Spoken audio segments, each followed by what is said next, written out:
Mahigit 130 mga individual ang tumanggap kay Jesus bilang kanilang personal na tagapagligtas matapos ang Revelation of Hope Evangelistic Series sa Sablayan Occidental, Mindoro. Naging bunga ito ng sama-samang pagsisikap ng mga miyembro at church leaders sa pag-abot ng mas marami para kay Kristo. Ang detalye ng kaganapan doon, balitang may pag-asa ni Rodel Omayana. Mahigit 130 individual ang tumanggap sa Panginoong Hesukristo bilang kanilang personal na tagapagligtas. Bunga ng gabi-gabing pangangaral na ginanap sa Sablayan Astrodome, Sablayan Occidental, Mindoro mula May 17 hanggang 23, 2026.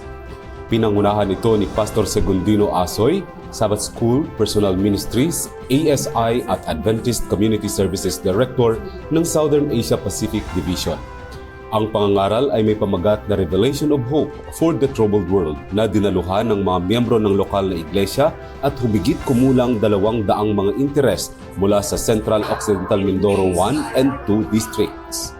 Ang gawaing pangangaral na ito ay naisakatuparan sa pangangasiwa at suporta din ng Mindoro Island Mission na kinatawan naman ng Ministerial Secretary at Chaplaincy Director na si Pastor Victoriano Corteza at Pastor Dexter Tolentino, Sabbath School and Personal Ministries Director ng nasabing misyon. Actually, ito ay plan na matagal na. Isa doon yung dito kasi na ilagay din yung mga field scholar natin sa ating College of Theology sa Adventist University of the Philippines. So, ito ay napaghandaan dito mismo sa Sablayan. Dagdag pa ni Pastor Corteza, malaki rin ang naging papel ng mga miyembro ng iba't ibang lokal na iglesia, district pastors, elders at ang mga field scholar mula sa College of Theology ng Adventist University of the Philippines.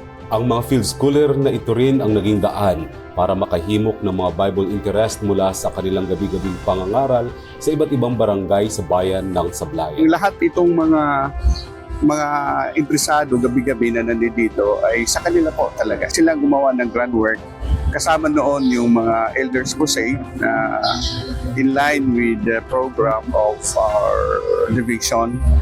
Sa huling araw ng Revelation of Hope, ipinarating ni Pastor Asoy ang naging magandang mensahe tungkol sa Revelation's 4 Horsemen na isa sa mga naging daan para sa mga interes na magpahayag ng kanilang pagnanais na tanggapin si Kristo bilang kanilang personal na tagapagligtas. Siguro po, i-describe ko siya as hope and new learnings kasi parang mas napaano pa siya, parang yung kaalaman ko sa Bible, mas pina-enhance nila, mas pina-intindi nila sa akin yung halaga at kung paano yun i-apply sa buhay ko.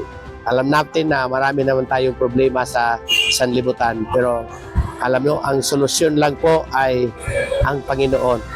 Siya lang po ang pinakasentro sa ating buhay.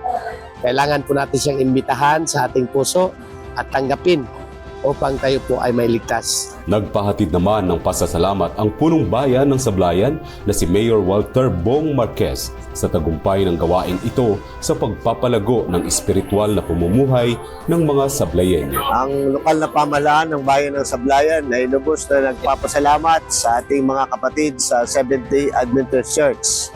Ang ating bunga ng paglilingkod na ito ay napakahalagang bahagi ng buhay ng mga taga-Sablayan. Ang mailapit natin sila sa Panginoon.